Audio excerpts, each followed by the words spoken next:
voy a pasar rapidito por acá porque la audiencia conoce bastante de esto, pero el ciclo de vida de conexina, ustedes saben que las conexinas son proteínas que pueden formar dos tipos de canales principalmente, que son los hemicanales de conexina, que están en la membrana plasmática para efectos de comunicación paracrina en las células entre el extracelular y el intracelular también, y los famosos uniones en hendidura o gap junction channels que permiten comunicar células que están vecinas.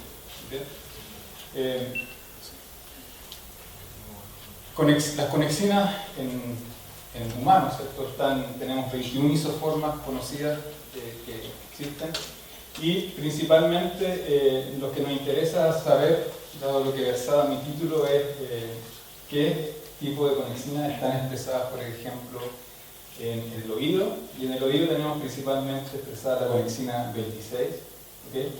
Y mutaciones de la conexina 26 están vinculadas con la producción de sordera, sensorineural. Otra proteína importante también que está expresada por ahí es la conexina 43, que ya saben que es una expresión básicamente ubicua en nuestros tejidos. Hay muy pocos tejidos del organismo que no expresen, o tipos celulares en el organismo que no expresen conexina. ¿Okay? Entonces, la sordera genética es una condición muy común en la población y, por ejemplo, al menos uno de 1000 nacidos vivos tiene sordera en la población mundial. Y lo interesante es que el 50% de los casos de sordera están relacionados con mutaciones en la conexina 26. Otra cosa más interesante aún es que los fenotipos clínicos de sordera pueden variar dependiendo del tipo de mutación. Entonces tenemos un fenotipo clínico que se llama sordera no sindrómica, donde los pacientes o las personas que padecen, que portan la mutación son solo sordos, pero también tenemos un fenotipo que se llama sindrómico, donde los pacientes, además de sordera, distintos grados de profundidad de la sordera que portan, tienen problemas en distintos tejidos. Principalmente uno de los más reportados tiene que ver con problemas en la piel, donde se expresa ampliamente conexina 43. ¿Okay? Entonces, uno de los problemas más descritos que tiene que ver con problemas de la piel mediada por mutaciones en conexina, tiene que ver con la enfermedad de keratitis ictiosis deafness síndrome, o KID, de ahora en adelante. Y esto, como ustedes pueden ver aquí, tiene distintos, el fenotipo clínico de estos pacientes es bien complejo, como se puede observar. Además de la sordera, tienen problemas de keratitis, neovascularización de la córnea, lesiones hiperqueratóticas en la piel de estos pacientes es literalmente un cartón, ¿okay? Infecciones recurrentes de la piel, dado que la barrera, ¿cierto?, de la piel que nos protege, un órgano importante que nos protege, ¿cierto?, del ambiente, ¿cierto?, está alterada. Hay distrofia de uñas, como se puede ver, sordera, bueno, y potencial carcinogénico, además, está descrito en algunas mutaciones como la conexina 26 S17F. De hecho, este fenotipo que ustedes ven acá es una mutación que es la N14I. Vamos a ir ya con eso. Entonces, la pregunta de investigación, que esta es un trabajo que yo partí con el doctor Agustín Martínez cuando yo comencé mi doctorado acá en la Universidad del Paraíso. La pregunta era obvia, ¿cierto? ¿Cómo estas distintas manifestaciones clínicas pueden aparecer a partir de mutaciones en una sola proteína? Entonces nosotros empezamos a explorar lo que estaba reportado en la literatura y básicamente habían reportado, ¿cierto?, a eso de más o menos a la altura del 2011, ¿verdad?, que algunos de los problemas podrían estar relacionados con problemas del tráfico de las proteínas, efectos dominantes negativos de la proteína sobre otras proteínas, la pérdida de función del canal o el hemicanal, o producción de hemicanales aberrantes. ¿Ya? Eso era lo que estaba reportado principalmente por el grupo liderado por Thomas White, que es uno de los autores que más ha trabajado en este campo, ¿cierto? Y se estableció que esto podría estar ocurriendo, es decir, el fenotipo sindrómico, por la formación, por la presencia de mutaciones que lo que están generando, perdón, es hemicanales con ganancia de función. ¿Okay? Entonces, una de las cosas que nos llamó bastante la atención a nosotros es que uno de los papers más citados del área, que es un Journal Investigative Dermatology, el 2009 de Lee, del grupo de Thomas White, ¿cierto? Si bien es cierto, empuja la ganancia de función de hemicanales, experimentos hechos expresando estas mutantes en ovocitos de rana muestran que la mutante S17F, que es la que genera uno de los fenotipos clínicos más severos del KIT, no tiene ganancia de función. ¿Ok? Entonces, nosotros tomamos una batería de una serie de mutaciones que eran parte de un proyecto de investigación Fondes Irregular de Agustín, ¿cierto? Y nos interesamos en mirar algunas de las mutaciones que estaban reportadas y relacionadas con sordera que están localizadas en el segmento amino terminal de la proteína, de conexina 26. Y lo que hicimos acá fue expresar, ¿cierto? Con un reportero, esto es conexina 26 de rata, pusimos un reportero GFP en todos los casos, y lo que vimos es, expresando en células GELA, dónde estaba localizada la proteína, y principalmente lo que vimos acá, ustedes pueden ver, miramos que la formación de placas de gap junction estaba bastante disminuida, como se puede ver la cuantificación acá. Otra cosa interesante que miramos después, dijimos, bueno, probablemente la disminución de placa de unión en hendidura tiene que ver con un problema de tráfico, tal vez la proteína no oligomeriza bien. Entonces hicimos ensayos de sedimentación en gradiente de sacarosa para determinar los estados oligoméricos y monoméricos de la proteína. Lo que encontramos acá es el perfil de sedimentación de la conexina 26, segmento monomérico y el oligomérico, alrededor del 7%, 6 o 7% de sucrosa, sacarosa, tenemos el monómero, y el oligómero alrededor del 15%. Ustedes pueden ver, por ejemplo, que, que el GFP no altera este perfil, que fue el reportero que pusimos, y una mutante, por ejemplo, la G12B, que está asociada al fenotipo no sindrómico, no altera mayormente el perfil, y lo mismo ocurre con las otras proteínas, excepto la S7F, que aparentemente su perfil oligomérico está un poco desplazado a alrededor de 12-13% del gradiente sacarosa. ¿Okay? Una de las cosas que vimos también, que nos interesó ver, si esa ausencia o disminución de la cantidad de gap junction que se formaban estaba relacionado con alteraciones de la función, y efectivamente que en todos los casos, vimos que en todos los casos las mutaciones del amino terminal, sindrómico o no sindrómico, alteran el acoplamiento a amarillo de luciferina y neurobiotina. ¿Okay? Entonces luego quisimos ver, bueno, tal vez sería un problema de tráfico, hicimos los experimentos de biotinilación y de TIRF, ¿okay? Y vimos que en general el tráfico a la membrana de la proteína no está alterado tampoco. Entonces lo que nos está empujando esto es que probablemente efectivamente sea un tema con la función de los hemicanales, y aquí lo que hicimos es, expresando nuevamente en células GELA estos constructos, expusimos las distintas mutaciones sindrómicas y no sindrómicas a un experimento de captación de IOPRO, ¿ya? Esto es muy similar a la técnica de la captación de letidio, y lo que vimos que en presencia de calcio ya podíamos observar algunas cosas interesantes. Ustedes saben que el calcio, o si no saben, el calcio, ¿cierto?, es un regulador de la probabilidad de apertura de los hemicanales de conexina 26. Un paper, una demostración que hizo Vito Vercelli en el 2008. Y nosotros vimos esta zona, si ustedes toman este inset acá, se puede ver claramente que una de las mutantes, la G12R, tiene función como hemicanal, o al menos, ¿cierto?, permite la entrada de IOPRO a la célula en presencia de calcio. Lo que más o menos uno no debiera esperar, porque lo esperable sería que si el calcio es un regulador del hemicanal, el comportamiento de la pendiente tendría que ser algo parecido a esto.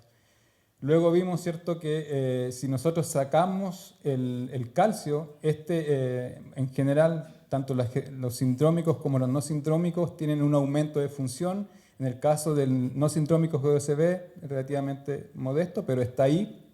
El G12R es prominente, ¿cierto? El N14I, que es otro mutante sindrómico, se parece al sindrómico. Entonces esta idea de la ganancia de función parece que no es tan general como mecanismo. De hecho, como ustedes pueden ver acá, la S17F, la mutante con el fenotipo clínico más severo, no tiene función. ¿Okay? Y ya vimos que sí llega a la membrana, pero también vimos que probablemente tiene un problema con la formación de oligómero. ¿Okay? Entonces los resultados sugieren fuertemente que la hipótesis de la ganancia de función de los hemicanales no es un mecanismo general, y lo que nosotros sabíamos a esa altura es que el amino terminal es uno de los segmentos que tiene residuos importantes para el checkpoint de oligomerización entre distintas familias de conexina. Entonces, las conexinas tienen distintas familias, y por ejemplo, la conexina 43 pertenece a la familia de las alfa de las proteínas y conexina 26 a la familia beta. y esas familias no conversan, ¿ya? Okay, no se juntan, son como agua y aceite.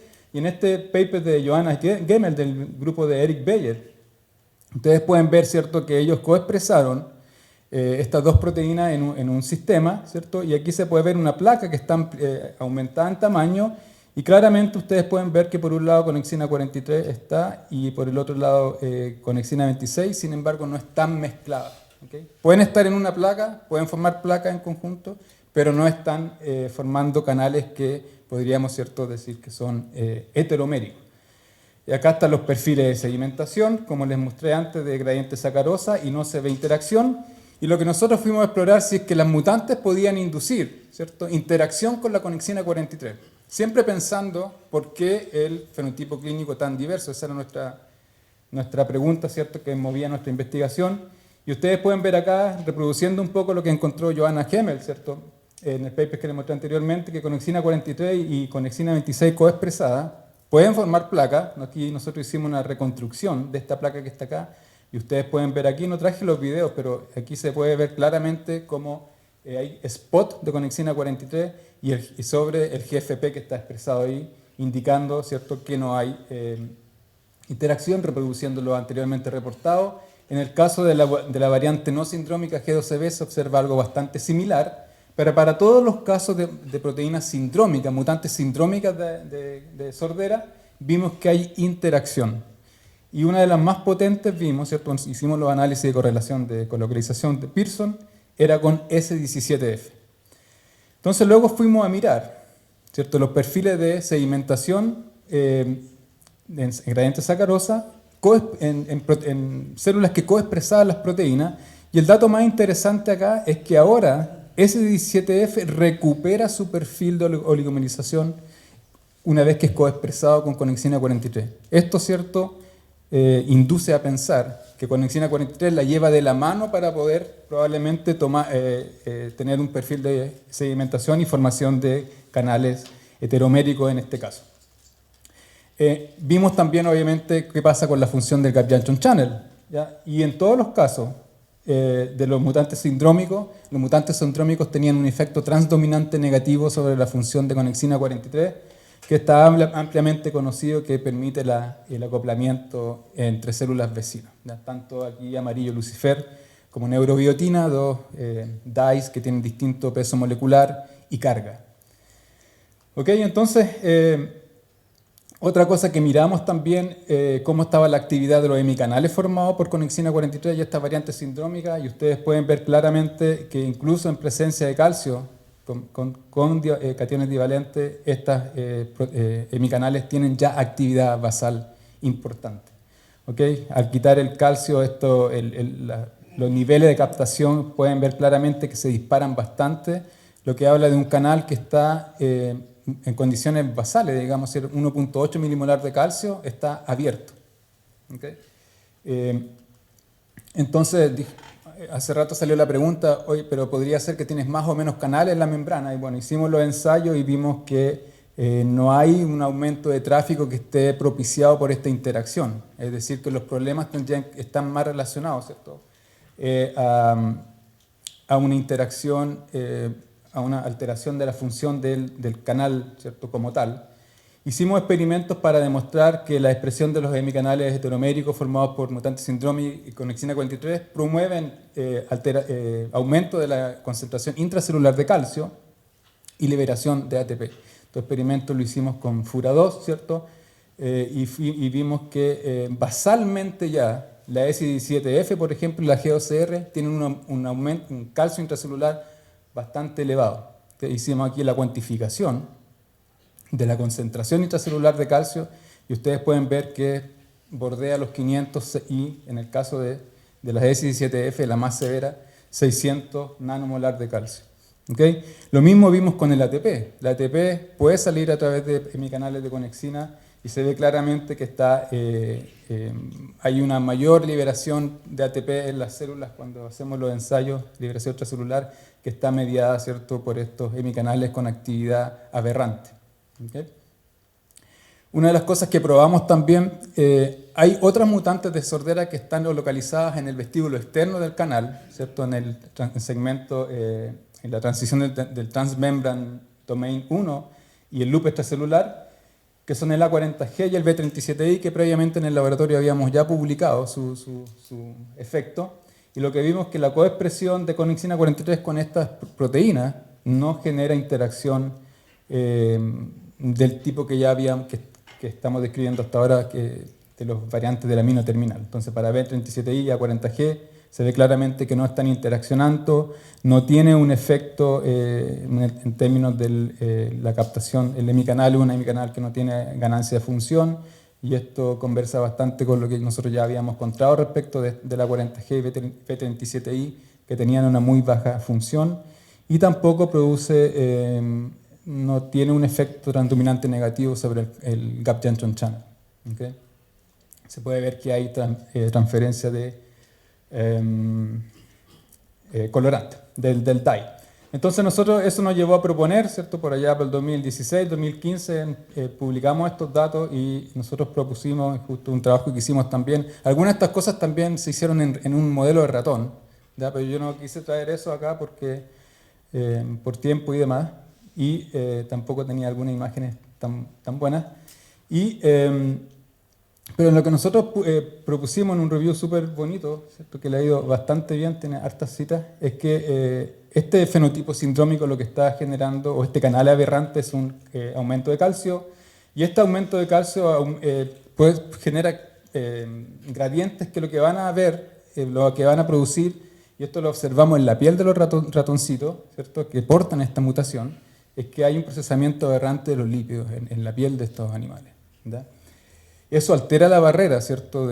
Inmunológica, si uno quiere, que es la piel, y genera todo este fenotipo y descalabro, digamos, en el animal. ¿Okay?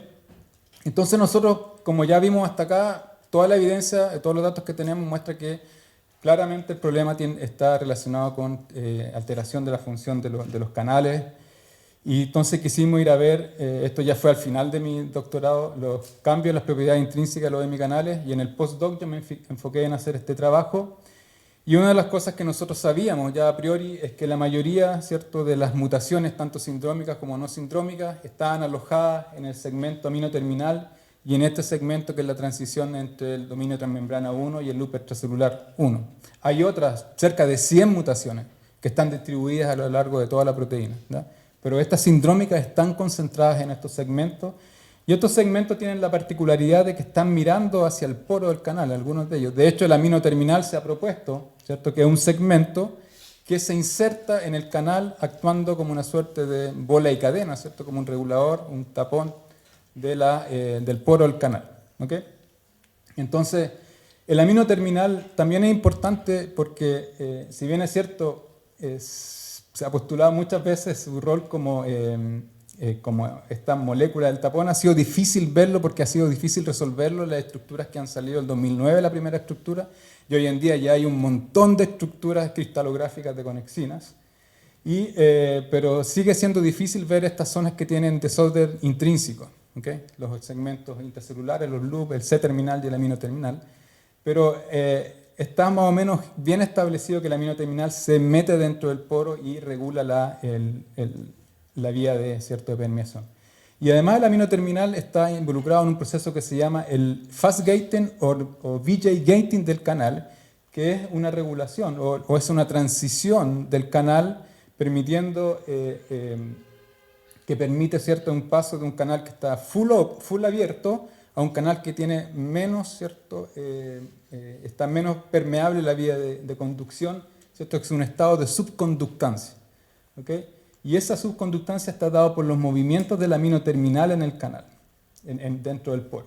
Y hay otra modalidad de gating del canal, que es el loop gating, que ahí está involucrado los residuos, algunos residuos que están localizados en el vestíbulo externo del canal, que nosotros también junto con Bernardo Pinto, publicamos un par de papers súper interesantes mostrando esa modulación. ¿Ya? Pero el interés acá era el amino terminal, y entonces la idea nuestra, ¿cierto?, fue buscar cómo estos residuos del amino terminal mutados estaban alterando estas propiedades biofísicas.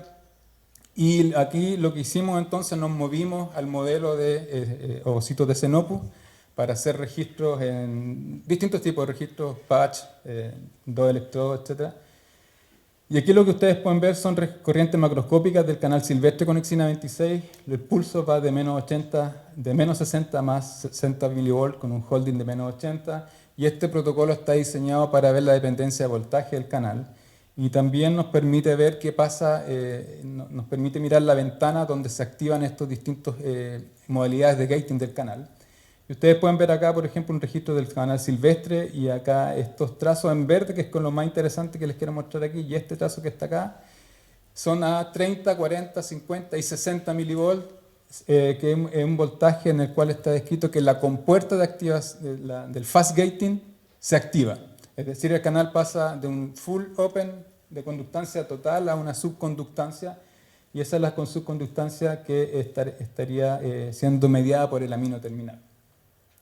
El GeoCR, recuerdan que tenía un montón de actividad en términos de uptake de YoPro o de Tidio, que no lo mostré acá, pero lo hicimos también en Etidio, y la corriente macroscópica del GeoCR tiene este comportamiento. Dos cosas súper interesantes.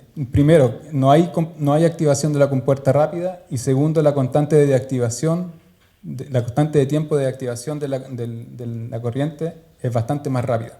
¿Ya? Acá nosotros hicimos una GB y se puede ver claramente que en el caso del canal silvestre hay activación, hay una reducción de la conductancia asociada a la activación de la compuerta rápida, pero en el caso del GeoCR esto tiene una forma sigmoidal y sigue si yo sigo aumentando el potencial. Una cosa súper interesante es que la afinidad aparente por calcio no está cambiada, ¿ya? Es 300 micromolar en ambos casos, pero sí era evidente que la constante de activación del canal es mucho más rápida, ¿ya? Luego aplicamos, como veíamos este problema en el fast gate, utilizamos un protocolo para ver precisamente las cinéticas de activación y desactivación en el fast gate. Este protocolo consta de partir en un holding de 30 milivolt y llevar el canal en saltos de 10 milivolt hasta más 90 milivolt. Esto también es un trabajo, ¿cierto?, que hicimos en conjunto con Bernardo, publicamos en 2016 en JVC. Y acá este es un protocolo que sirve para ver claramente, ustedes pueden ver acá, cómo a partir de 30 o 40 milivolts se activa esta compuerta, ¿verdad? Y en el caso del GeoCR no está. ¿Okay? Entonces esto claramente nos estaba demostrando a nosotros que teníamos un problema en esta compuerta. Nosotros hicimos las respectivas IV, ¿cierto?, para esta configuración de protocolo, y ustedes pueden ver, ¿cierto?, que esto reproduce las corrientes que están acá. Luego quisimos hilar más fino, ¿verdad? Y fuimos a mirar qué pasa con los hemicanales, con los single channel, porque la respuesta para este problema teníamos que mirarla a nivel de canal único, ¿verdad? Y lo que hicimos acá, nuevamente reproducimos el protocolo del fast gate, y ustedes pueden ver aquí que para el wild type, ¿cierto?, se comporta bastante similar a la corriente macroscópica, que es lo esperado, ¿cierto?, porque la macroscópica es un reflejo de la actividad de los canales únicos, y en el caso del GeoCR esto es constante, ya no se ve esta transición tan clara. Después hicimos, ¿cierto?, nos pidieron los revisores que, ok, esto está muy lindo, pero lo que queremos ver es que esto reproduce la constante de activación, y tuvimos que hacer el ensemble average de todos estos trazos y pudimos reproducir la cinética con las mismas constantes de tiempo que vimos en el comportamiento macroscópico. Hicimos lo mismo, la misma lógica, ¿cierto?, experimental, ahora para la constante de activación de las corrientes de cola, y vimos un comportamiento similar. ¿Ya? Pudimos reproducir a nivel de single channel este comportamiento macroscópico, y con eso los revisores quedaron bastante tranquilos, ¿ya? Esto lo publicamos en el Journal General Physiology del 2018 y nos costó bastante convencerlo, ¿ya? Y otra cosa súper interesante, ¿cierto?, para explicar el fenómeno de ganancia de función es que en el caso del GeoCR, aquí se puede ver claramente que no hay transición al estado de subconductancia. Ustedes ven acá, por ejemplo, canal de conexina 26, que a partir de 40 milivolts empiezan a ocurrir estas transiciones de estados de subconductancia, ¿cierto? Y son mucho más evidentes 60 milivolts, la full open, la apertura ya no son tan comunes, pero sí el canal está principalmente a 60 milivolts. Y en el canal GeoCR está siempre abierto el canal, ¿ya? Aquí está la conductancia unitaria que determinamos alrededor de 330, que es lo reportado para conexina. Y bueno, después quisimos mirar, bueno, ¿qué es lo que está haciendo la mutante ahí? Y lo que encontramos básicamente es que hicimos dinámica molecular, un trabajo en conjunto con Tomás Pereacle y Felipe Villanelo, y lo que encontramos es que la arginina lo que está induciendo es una interacción entre la arginina en la posición 12 y una arginina 99, una interacción arginina-arginina, ¿cierto? Que lo que está haciendo es fijar el segmento aminoterminal a esta región que está entre el TM2 y el loop intracelular, y eso previene que el aminoterminal se mueva como la paleta y esté ocluyendo el poro, lo que explica entonces la ausencia de compuerta Fas-Gay. Obviamente hicimos todos los controles habido y por haber para demostrar de que si hacíamos swap de las cargas, podíamos reproducir el mismo fenotipo de corriente. Tanto, por ejemplo, esta actividad de ganancia-función la anulamos cuando invertimos, ¿cierto?, esa arginina 99 por un aspartico, de manera que cancelamos la interacción electrostática. Se mantiene si yo pongo, ¿cierto?, una lisina en lugar de la arginina, y cuando pusimos una alanina obtuvimos un fenotipo más parecido al silvestre, ¿ya? El R99A por sí solo tiene un fenotipo también muy parecido al silvestre. Entonces eso nos permitió proponer el siguiente modelo molecular, ¿cierto?, que explica, bueno, que ya lo acabo de decir, pero para poder explicar cómo la ganancia-función está ocurriendo en este tipo de mutaciones sindrómicas. ¿Okay? Y lo voy a dejar hasta acá porque tengo más cosas, pero por tiempo y eso.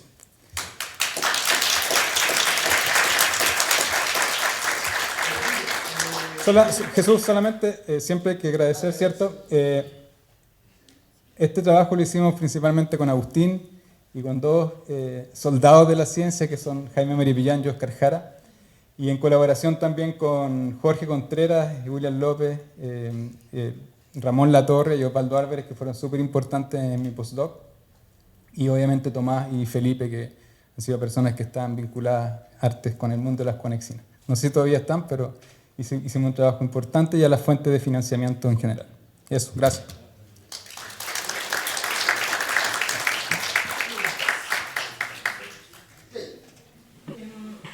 Muy lindo, gracias. Yo tengo una pregunta de lo non-syndrome, que es solamente sordez, ¿sí? ¿Son? La persona, lo non-syndrome Sí. está solamente sordo, Sí. no tiene la cosa de piel. ¿Sí? Sí.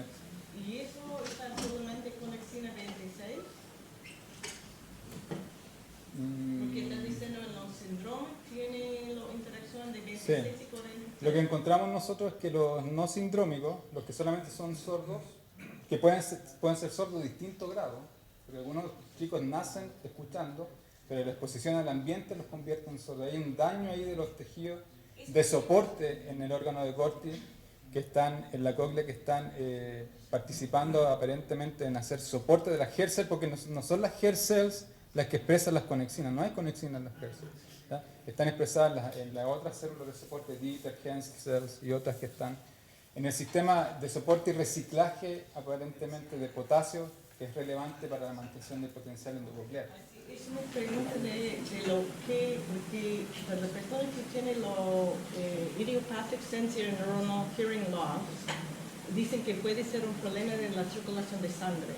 Así las conexinas están en la sangre, porque la vasculatura de oído del mamífero muy buen descrito, la conexina 26 o 43 está en la vasculatura de sangre en el oído.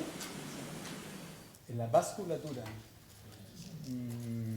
no lo sé. Porque en la nariz está penetrated, tiene perforaciones en mamíferos y parece en peces también. Así Sí. puede ser interacciones que cruzan Sí. la sangre. Ahí precisamente en las capas que están en el tejido de soporte de la hair cell, lo que está propuesto es que hay una comunicación mediada por distintos tipos de canales, tanto conexina, que es lo que empujamos nosotros, pero también hay una serie de otras bombas de canales de potasio, transportadores, exchangers, no sé cómo se dice. Entonces, eso es lo que estaría reemplazando a la vasculatura, por ejemplo, como un modelo más o menos parecido a lo que estaría ocurriendo en el cristalino, donde las cap junction channels están reemplazando la ausencia de vasculatura para poder permitir que las células conversen entre sí. porque en el cuerpo 43 están en la etaria. En todos lados, o sea, excepto eritrocitos, músculo esquelético, no, pero el resto está lleno de conexina. Sí. Carlos. Muy bonita tu presentación y tu historia.